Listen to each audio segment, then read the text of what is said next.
வணக்கம். தினம் ஒரு கதை என்ற பகுதியில் காயத்ரி மந்திரம் பற்றிய கதை.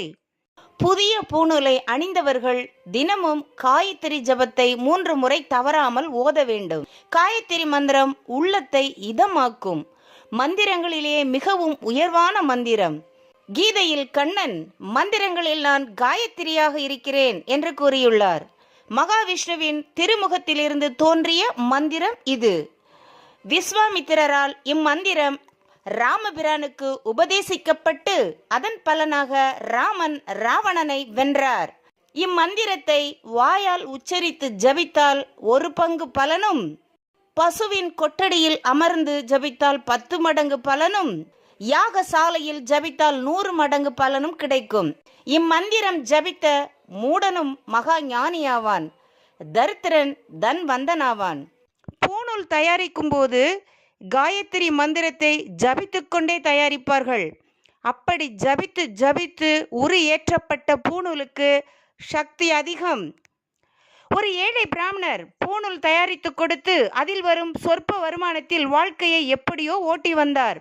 கொடுத்தவர்கள் அவர் வாழ்க்கையை நடத்த தேவையான பொருளை கொடுத்திருப்பார்கள் போலும். ஏனெனில் அவர் ஏழையாகவே இருந்தார். அவரும் திருமணமாகி ஒரு பெண் பிள்ளையை பெற்றெடுத்தார். என்றாலும் பூணூல் தயாரிப்பும் அதை கொண்டு வாழ்க்கை நடத்துவதும் நிற்கவில்லை. அந்த ஊர் அரசன் மிகவும் சத்தியவான். சொன்னால் சொன்னபடி அனைவருக்கும் செய்வான். அரசன் நல்லவனாக இருந்ததால் ஊர் மக்களும் பிராமணருக்கு ஓரளவு உதவி வந்தனர். என்றாலும் அதில் பெண்ணின் கல்யாணத்தை நடத்த முடியுமா? ஆம், பிராமணரின் பெண்ணிற்கு திருமண வயது வந்துவிட்டது. அக்கால வழக்கப்படி 7 வயதுக்குள்ளாக திருமணம் முடிக்க வேண்டும். ஒரு மாப்பிள்ளையும் அந்த பெண்ணை கல்யாணம் செய்து கொள்ள சம்மதித்தான். ஆனால் அந்த கல்யாணத்தை குறைந்தபட்சம் செலவுகளோடு நடத்தியாக வேண்டுமே. என்ன செய்யலாம்? காயத்ரியை ஒரு மனதாக வாய் ஜபிக்க பிராமணர் எந்த கவலையும் இல்லாமல் இருக்க அப்படியே மனையாளும் இருப்பாளா? அவள் பெண்ணின் திருமணத்திற்காக பொருள் தேடும்படி பிராமணரை தூண்டிவிட அவரும் செய்வதறியாது மன்னனிடம் சென்றார். மன்னனும் பிராமணரை வரவேற்று உபசரித்தான். அவர் முகத்தின் ஒளி அவனை கவர்ந்தது. இது எதனால் என யோசித்து கொண்டே அவர் வந்த காரியம் என்னவோ என வினவினான். பிராமணரும் தன் மகளுக்கு திருமணம் நிச்சயித்திருப்பதாகவும் அதற்கான பொருள் தேவை என்பதாலேயே மன்னனிடம் வந்திருப்பதாகவும் கூறினார். அவ்வளவுதானே, நான் தருகிறேன் என்ற மன்னன் எவ்வளவு பொருள் தேவை என கேட்க, கூசி குறுகிய பிராமணரோ தன்னிடம் இருந்த பூணூலை காட்டி இதன் எடைக்குரிய பொற்காசை கொடுத்தால் போதும், ஒரு மாதிரி சமாளித்துக் கொள்கிறேன் என்று கூறினார். மன்னன் நகைத்தான். ஒரு தராசை எடுத்து வரச் சொல்லி பூணூலை அதில் இட்டு மறுபக்கம் சில பொற்காசுகளை வைக்கச் சொன்னான். பூணூல் இருக்கும் பக்கம் தராசு தட்டு தாழ்ந்தே இருந்தது. மேலும் மேலும் பொற்காசுகளை வைக்க வைக்க அப்படியும் பூணூல் இருக்கும் தட்டு தாழ்ந்தே இருந்தது. தராசும் பத்தவில்லை. பெரிய தராசை கொண்டு வரச் செய்தான் மன்னன். மேலும் பொற்கட்டிகள், வெள்ளிக்கட்டிகள், நகைகள், ரத்தினங்கள் என இட தராசு தட்டு தாழ்ந்தே போக தன் கஜானாவே காலியாகுமோ என பயந்த மன்னன் மந்திரியை பார்த்தான். சமயோஜிதமான மந்திரியோ, பிராமணரே, இன்று போய் நாளை வந்து வேண்டிய பொருளை பெற்றுக்கொள்ளும். நாளை வருகையில் புதிய பூணூலை செய்து எடுத்து வரவும் என கூறினார். கலக்கத்துடன் சென்றார் பிராமணர். இத்தனை நாட்களாக மனதில் இருந்த அமைதியும் நிம்மதியும் தொலைந்தே போனது. மன்னன் பொருள் தருவானா மாட்டானா? ஆகா, எத்தனை எத்தனை நவரத்தினங்கள்! அத்தனையும் வைத்து தராசு தட்டு சமமாகவில்லையே.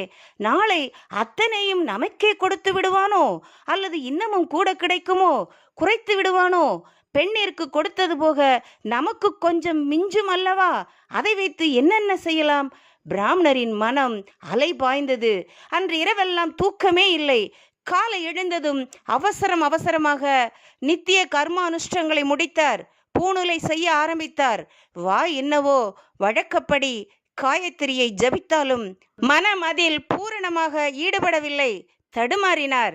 ஒரு மாதிரியாக பூணூலை செய்து முடித்தவர் அதை எடுத்துக்கொண்டு மன்னனை காண விரைந்தார். அரசவையில் மன்னன் மந்திரிமார்கள் வீற்றிருக்க மீண்டும் தராசு கொண்டு வரப்பட்டது. அன்று அவர் தயாரித்த பூணூலை தராசு தட்டில் இட்டு இன்னொரு தட்டில் சில பொற்காசுகளை வைக்கச் சொன்னான் மன்னன். என்ன ஆச்சரியம்! பொற்காசுகள் இருக்கும் தட்டு தாழ்ந்து விட்டதே. சில பொற்காசுகளை எடுத்துவிட்டு 2-3 பொற்காசுகள் வைத்தாலும் தட்டு தாழ்ந்து போயிற்று. பின்னர் அவற்றையும் எடுத்துவிட்டு ஒரே ஒரு பொற்காசை வைக்க தட்டு சமமாயிற்று. அதை வாங்கி கொண்டார் அந்த பிராமணர் அங்கிருந்து சென்றதும் மன்னனுக்கு ஆச்சரியம் அதிகமாக. மந்திரியிடம், முதலில் எவ்வளவு பொருளை வைத்தாலும் தாழாத தட்டு இன்று சில பொற்காசுகளை வைத்ததும் தாழ்ந்தது ஏன் என்று கேட்க, மந்திரியோ, மன்னா, இந்த பிராமணர் உண்மையில் மிக நல்லவரே, சாதுவும் கூட. இத்தனை நாட்கள் பணத்தாசை ஏதும் இல்லாமல் இருந்தார். தேவைக்காகத்தான் உங்களை நாடி வந்தார். வந்தபோது அவர் கொடுத்த பூணூல் அவர் ஜபித்த காயத்ரியின் மகிமையால் அதிக எடை கொண்டு தனக்கு நிகரில்லாமல் இருந்தது. அந்த பூணூலை வைத்திருந்தால் ஒருவேளை உங்கள் நாட்டையே கூட கொடுக்க வேண்டி இருந்திருக்கலாம். அவ்வளவு சக்தி வாய்ந்தது காயத்ரி மந்திரம். ஆனால் அவரை திரும்ப வரச் சொன்ன போது அவர் பணம் கிடைக்குமா, பொருள் கிடைக்குமா என்ற கவலையில் காயத்ரியை மனம் ஒருமித்து சொல்லவில்லை. ஆகவே மறுநாள் அவர் கொண்டு வந்த பூணூலில் மகிமை ஏதும் இல்லை. அதனால்தான் பொற்காசுகளை வைத்ததுமே தட்டு தாழ்ந்து விட்டது என்றான் மந்திரி. நாமும் காயத்ரி மந்திரத்தை ஜெபிப்போம், அமைதியான வாழ்வை பெறுவோம். நன்றி, வணக்கம்.